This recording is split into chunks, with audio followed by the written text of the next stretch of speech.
What's up, everybody? Thank you so much for tuning in to today's Money Monday. It's me. For those of you who don't know me, let me reintroduce myself to you. I am J. Michelle Robinson, the wealth strategist, bringing wealth and value to you on today's Money Monday. Listen, I am super excited about today's Money Monday, as I have a very special guest here with me today, Ms. Ashley Grayson, who is the Vice President of Social Media at Paramount. I am about to bring Ms. Grayson on stage. So I know we are in virtual world, but if you can give her a round of applause as she comes on stage, Ms. Ashley Grayson, welcome. How are you doing today? I'm fantastic and happy to be here. First of all, the theme song had me a little, I said, wait a minute now. I try to tell you, my vision is to have a drum line. Listen, that's a little good groove right Carry there. that out. Yes. So, yes, thank you so much. But thank you so much for being here with us this morning. This month is Black History Month. And I really want to do a lot of different empowerment and education to target our African American brothers and sisters. And today, I specifically want to talk to the entrepreneurs. And as I mentioned, you are the Vice President of Social Media at Paramount. So, first of all, I do want to take a minute and have you introduce yourself before we dive into this topic, because you have an amazing bio. Thank you. Yes, Vice President of Social for Paramount. I'm actually approaching my 2-year anniversary next week. And more specifically, I love that this is, I guess, shaped around or framed around Black History Month, because more specifically, I'm the Vice President for Social for BET and VH1.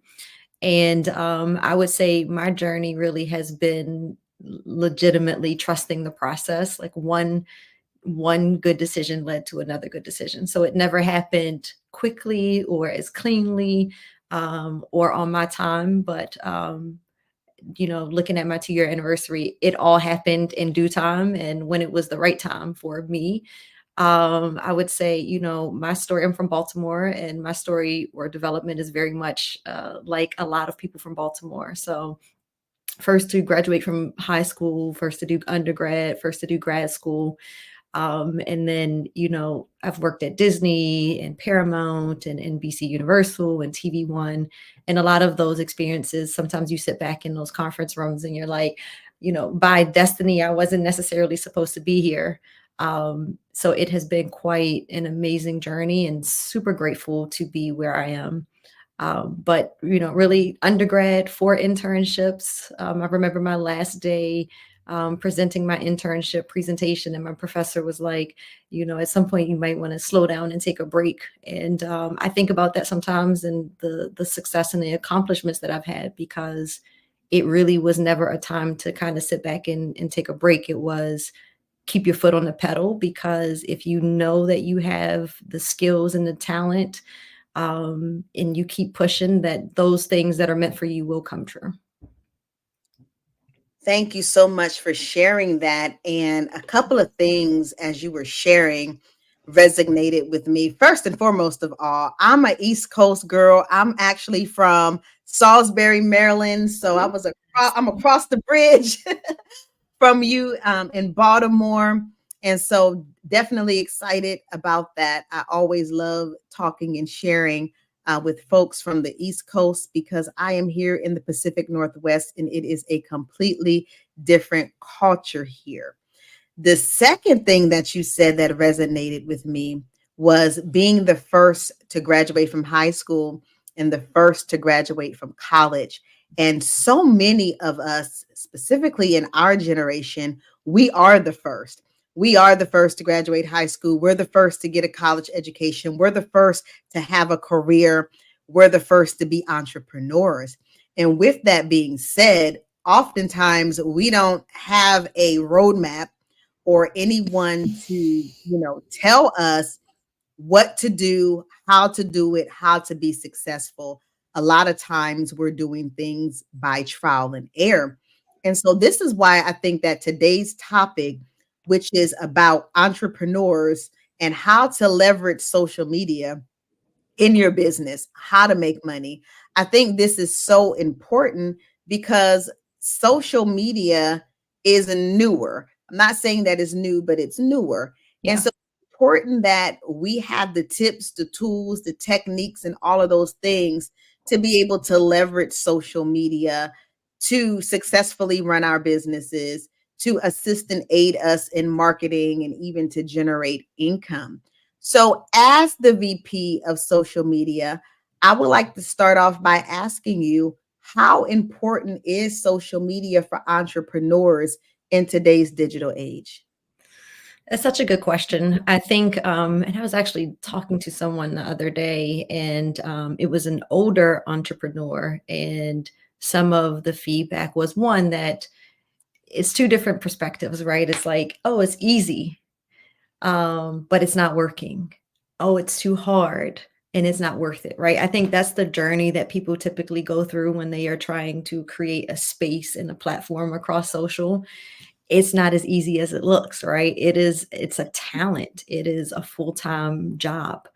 I think it is incredibly important. And I think the advantage of social media is it really level sets the game because I work for Paramount, right? And we have nice budgets that we can create social media campaigns. We can put paid dollars behind it to kind of extend and expand our reach quickly.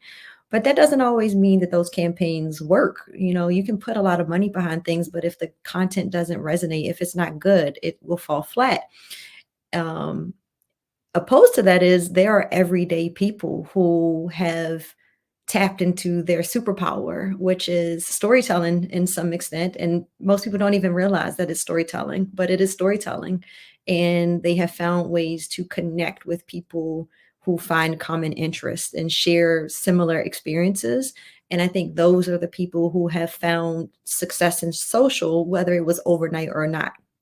I think a lot of people build a social or launch a social media page, and a month in, they're like, well, I haven't grown any followers. It's not worth it. It's not worth the investment. And I think social media, much like a celebrity actress, right? You work 30 years and then you become an overnight success. That's how social works.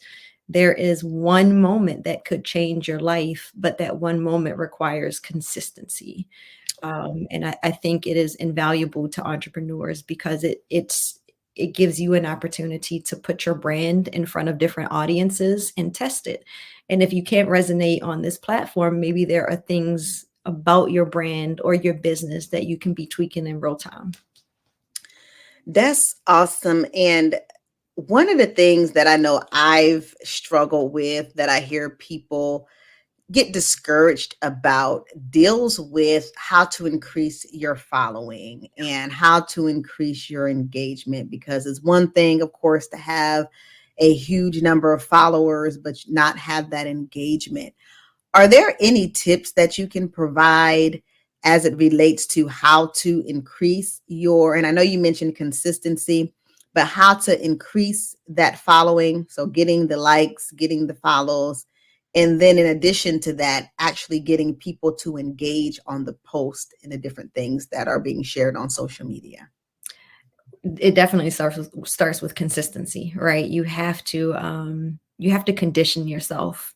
It's like doing laundry. It's like eating 3 meals a day. It's like drinking 64 ounces of water. Like you have to commit to a schedule and discipline yourself and say, no matter what, I'm posting 3 times this week. It helps get you into a rhythm. You start to become a lot more comfortable with whether you're on camera or whether you're learning Canva and you're learning how to make assets to promote your business, right? You have to train and build a habit and then condition the skill.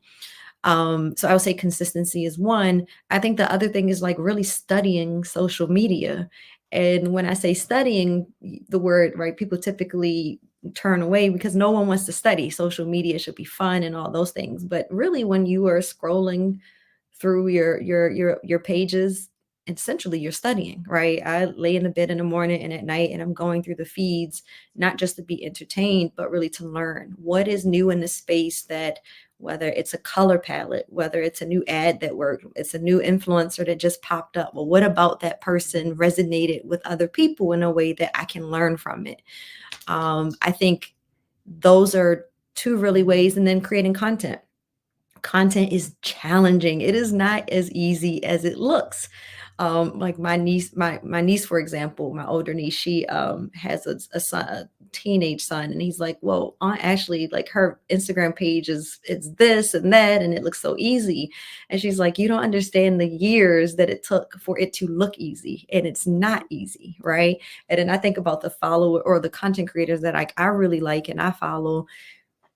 Someone getting out of the bed, they put that camera there, they shot that first scene. Then if they Uh-huh. wanted a different angle, they gotta get back into the bed and capture a second angle if they don't have 2 phones, right? It is not as easy as it looks, but if you look at other examples, like, what do you really love about what you see on social?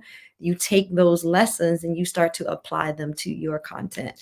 And I would say, like, it's also building relationships with younger people who are naturally into it. And it's like, hey, I have this business. Why don't you come over here and give me your thoughts on like how do we make me a brand as well as my business? And I think that's difficult for a lot of people, even in my space where I look at my like leadership team.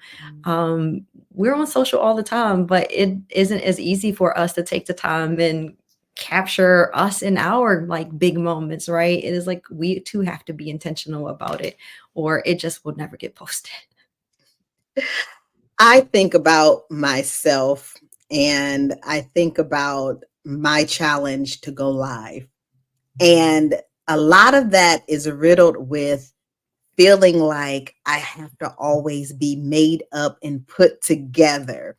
And in the moment when I think about going live or creating a reel, it's like, I don't have my lashes on, or I don't have makeup on. Mhm. I can't go, I'm not ready to go live. And, then there becomes this procrastination because it's never the right time. Can you speak to that? Because I know, because I've talked to other business owners and wannabe content creators, and a lot of us struggle with that same thing, not feeling like Mhm. everything is right and together in order to take the picture or record the video. I think like two things, right? Culturally, we just as a people, we like to look good, right? When we are you documenting this, I want to make sure I'm at my top best, right? So I think culturally that's a thing. And as women also, right? Like we want to kind of look as nice as we can because we judge ourselves so harshly. I think if you look at most of the people who have found success in social media who aren't like backed by a major brand or haven't like elevated themselves as artists who then became content creators, it is really the everyday people who are resonating with everyday people. And I think sometimes it's given ourselves the grace of, in this moment, I want to tell this story. And I think sometimes if we take the time and we go put our makeup on and our lashes off, sometimes you lose the same energy and intent behind why you wanted to share this story. I think the other thing that I really love about social media is the community kind of gets around good people and good stories and they amplify it. And most of those are just not people who had taken the time to make themselves up. They came as who they are. And I think about like church and how my pastor used to always say, come as you are, right? The first job is get into the house Mhm. and worship and be one. Don't put the pressure on you on having to look like other people who are there, because that's not the purpose of church, right? And that's not the purpose of social. We always want to look our best, but I think the intention and knowing your why are you on social? And I think like the wealth strategist, right? There's something about our community and your interest in wealth and money matters and sharing that story that trumps lashes. Mm. And I think those are we have to be grounded in the why, right? I'm here because there's something I want to share with my community and my people, and that is more important than me not sharing that message because I have to go dedicate 2 hours to making myself look like I think this is what you want to see. People want the story, I think, and people want this authenticity and That's people good. who look like themselves, right? Like we're not always made up. Some of my best content, I look like, I took everything off and I'm just a regular person. And sometimes I go back and I'm like, should I post it? Should I not post it? Right. And then it's always that dynamic. But like Christmas, for example, when I have my nieces and my little brothers, I'm not made up. I have on matching PJs and we're running around the house making TikToks together. And like that is where most of my friends are like, I love this. You're such a great aunt, right? It's not the stuff when I'm polished on the red carpet that always works. It's like the everyday moments that just make you human and make people be able to connect to you. And I 100% agree with that because I think about the social media influencers that I follow, and their content is content that's relatable to me. Mhm. It's not about the red carpet. That's not my thing, right? Right. But I am about someone who has children that's cleaning their home. I watch the cleaning videos Yes, because me too. yeah, because that resonates with me. I'm a mom, I have a kid, I have grandkids, and I have to manage my life, my business, my home, and I love a pristine house. So, watching videos that are related to me Right. and that connect and resonate to me are very important. I love to see the person who gets on and doesn't have any makeup on, any lashes, but then goes through the process of get ready with me Mhm. because that's real to me. Mhm. So, relatability, I realize, is so, so very important with connecting with your audience. With there being so many different platforms to choose from, that can be so overwhelming. Yes. Do I tweet? Do I do Instagram? Do I do Facebook? Do I do what's the other one? Instagram, Facebook, TikTok, Snapchat, Spill, Snapchat, Real. Yeah. LinkedIn as a professional, being on LinkedIn. What are your thoughts on the various platforms? Should you be on more than one? Is there one that's better than the other depending on what you do? Share your thoughts on that. So it's funny.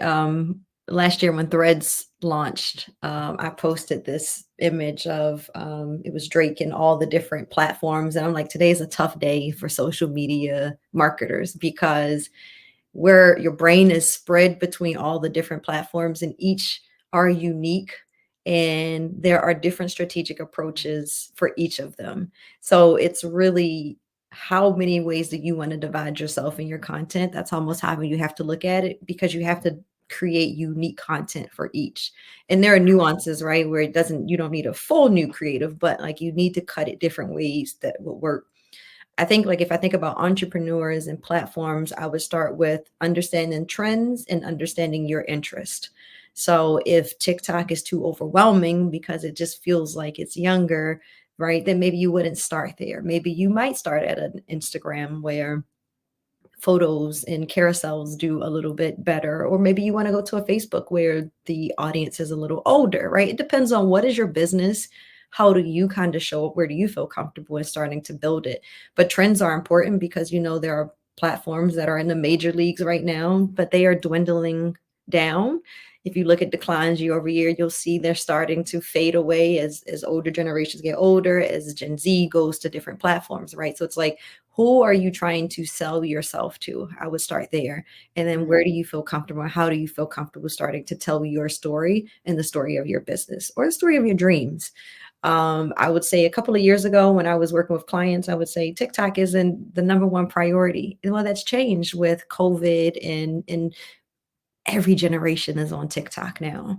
And I think you can get so immersed in it and you can learn so much quickly. And TikTok is like the one platform where they really don't care what you look like. They want you to be as natural and raw and unfiltered as possible. And that is the content that actually kind of circles up to the top. Yes. I find myself that's my before I go to bed social media scroll, where there was a time where it was Facebook, it's TikTok. Like Mhm. right I go to bed, I go through TikTok, and my husband will tell you I've been cooking more Yeah. because all of those wonderful videos of all the different food and people cooking. Um, I absolutely love TikTok because, Well, like look, I you want to give you a shout out because I have to have at least 500 saved recipes, and I have maybe tried one, but I am determined every day that I'm like, oh, I'm gonna make that. I'm gonna make that. I'm gonna make that. So if you are actually applying it, like, shout out to you because I love those videos, and I'm like, I'm gonna do it. I'm gonna said. do it this Mhm. weekend, and Yes. it is, just does not happen. Yes, I love it. I love TikTok. And I again, that's a platform that's newer to me as far Mhm. as putting content on there. And I've created a few videos and put it on there, but it seems like I'm a little bit more comfortable with Instagram and Mhm. Facebook. And just to be forthright, I think that's probably where my target audience is. But I do want to be able to reach Gen Z, Yeah. and some of the younger, folks that are on TikTok. So that's definitely, as I'm thinking about my strategy, my marketing strategy, that's an area that I recognize that I need growth in. Now, Yeah. a lot of people are on these platforms not just to market themselves and their services, but it's also known that there is a way to monetize through your content that you're posting on social media.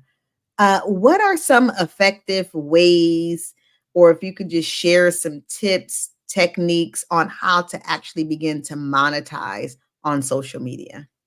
So I would say there are it's the same thing that you were saying about the food videos. There are so many videos where people literally tell you like what's the A to Z plan on how to do something. Like a few months ago, I was looking at a YouTube video and people were talking about they use natural sounds and they just loop it and they put ads against it and Mhm, whatever the incremental right revenue is, that is where they're building money from.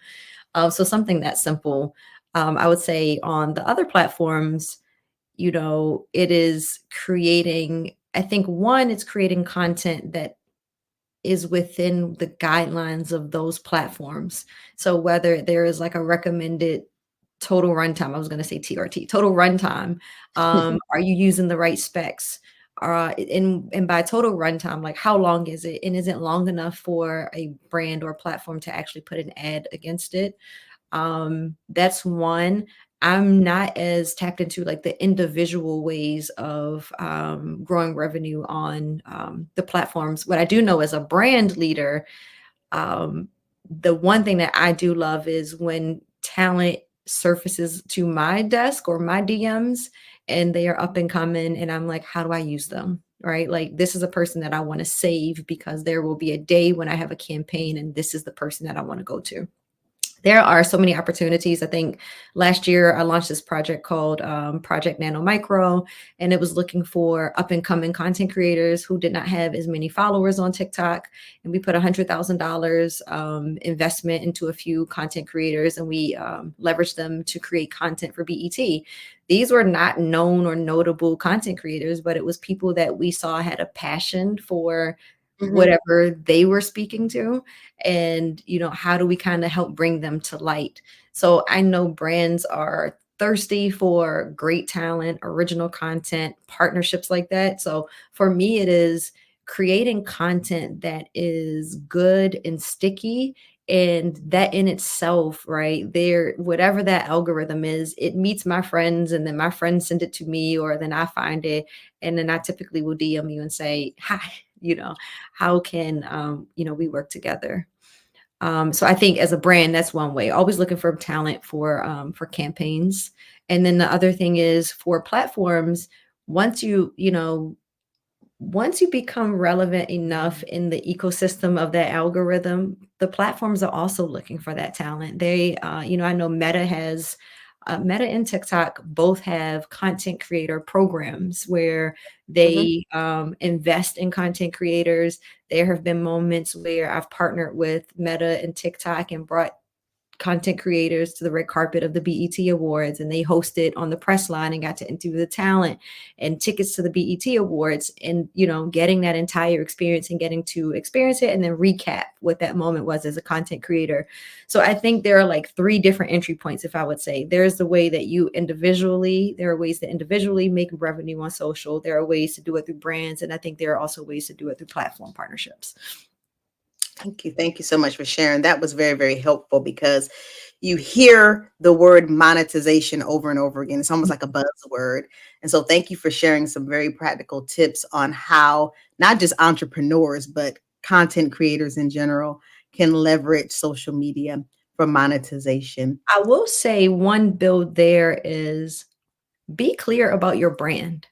Because, for example, there was one young lady that was sent my way, and I was actually looking for her to be a red carpet host. But once I got to her page, it was all like beauty and like her out on dates or her at restaurants, but it wasn't really, I couldn't find any video of her speaking or to kind of get a sense of could she handle the red carpet. It was like all makeup or fashion. I was like, okay, well, is she an interviewer, a correspondent, a host, or is she kind of into fashion? And I think it's striking that balance between if you are using your personal page to make sure that you are still elevating and prioritizing the position of like who are you trying to present yourself to be? Because if I'm down 6-7 rows and I still can't find what it is, then time is of the essence. So I'm going to skip and go to, the next person. But I have found that there have been instances where it was clear that people had not begun the consistency of branding themselves. And it's a little bit harder to kind of see that what are you trying to sell to me in terms of who are you, what do you want, what do you dream, what do you believe in, and then how could you represent my brand? That has been something that I've noticed across pages, where sometimes people step out of the brand element and, posting things that just don't align with what they're trying to present to, I think, a brand. Thank you. That is so good. And as you were just saying that, I'm thinking about my own personal, specifically Facebook page and some of the things that I posted. I'm like, I wonder if that consistency of my brand is there. Would somebody be able to recognize that I am the wealth strategist because I market on my personal page as well. Yeah. In fact, I've kind of transitioned because they have that digital creator professional mode you can do with Facebook now. So I've gravitated to that. So that's something that I will be more intentional about. Even as I'm posting personal things, what is the nexus or connection to my brand? So thank you for sharing that. And I think it's still it's striking the balance, right? Your brand, part of your brand is being a wife and a mom. And I think you want to include that because it also gives me context of, who are you as a person? Who is Jade Michelle, right? She's all of these things, right? And her passion is wealth. So balancing it helps, right? But being mindful that every post still has intention. And it all kind of funnels to like, what's the overall brand story that you're trying to tell about yourself? And it's funny because I've always been like this, even before I was like really in marketing leadership roles.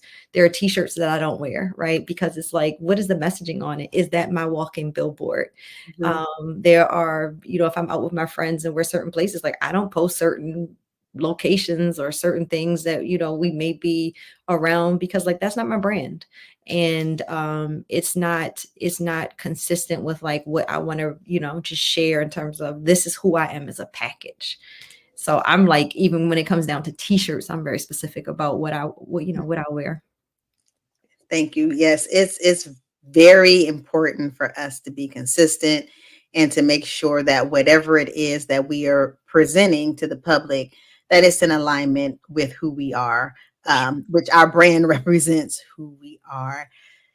Where can we find you at on social media? Because you are a wealth of information. I wished I could interview you for hours, but I can't. So where can we find you at on social media? Yes, it is really consistent. It is at Ashley, the letter K Grayson on TikTok, Instagram, Twitter, LinkedIn.